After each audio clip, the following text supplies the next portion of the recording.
우선 뭐냐면 아주 메울 수 없는 간극이 있어요. 야당은 박근혜 정권의 성공을 바라지 않습니다. 박근혜 대통령이 성공하게 되면 내년 대통령 선거 때 정권을 탈환할 수가 없기 때문에. 그래서 기회가 있을 때마다 박근혜 대통령 정권을 공격하고, 예를 들자면 비판하는 것과 매도하는 것은 다릅니다. 비판은 정권이 잘못하는 것을 비판하는 것은 야당의 권리이자 의무입니다. 그것은 국민이 야당에게 부여한 신성한 의무이고요.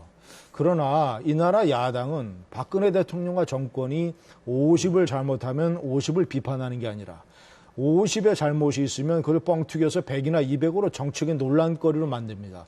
세월호가 아주 대표적인 경우입니다. 그렇기 때문에 선거에서 야당이 참패했었지 않습니까? 또 없는 것을 끄집어내서 부풀려서 무조건 대통령의 발목을 잡습니다. 김재수 장관 해임 건의가 대표적인 케이스입니다. 자, 이런 야당이 존재하는 한, 그리고 이런 야당이 대통령 선거에서 정권을 탈환하겠다라는 의욕을 가지고 있는 한, 저는 20대 국회에서, 그리고 대통령 선거가 끝난 다음이어도 만약에 야당이 정권을 잡지 않는다면 아주 대단히 비관적으로 보는 것이며, 아주 대표적으로 말이죠. 어떤 일이 지금 진행이 되고 있냐면 이것은 이명박 정권 때부터 똑같은 전략이에요.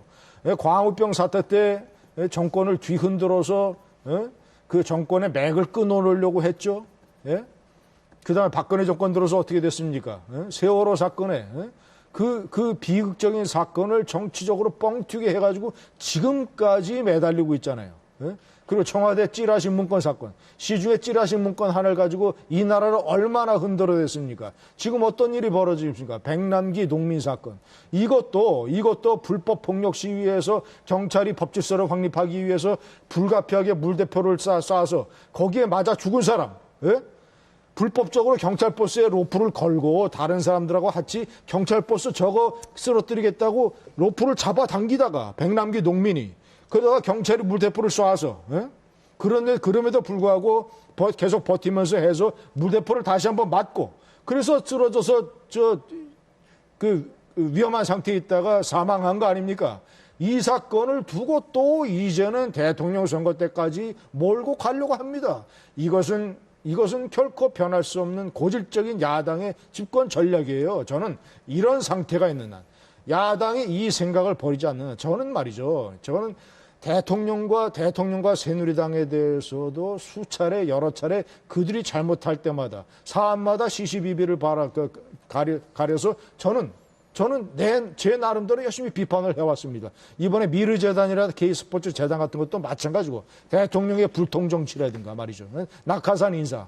하지만 야당은 그런 차원의 비판이 아니에요. 박근혜 정권의 성공을 안 바라는 겁니다. 무조건 공격하고 발목을 잡아서 그래서 동력을 훼손하고 결정적인 치명타를 가해서 내년 대통령 선거 때 전 야권과 진보 세력의 총합 단결을 통해서 후보 단일화 작전으로 해서 정권 재창출을 하려고 하는 성경에 나오는 아마겟돈. 이것이 야권의 전략이기 때문에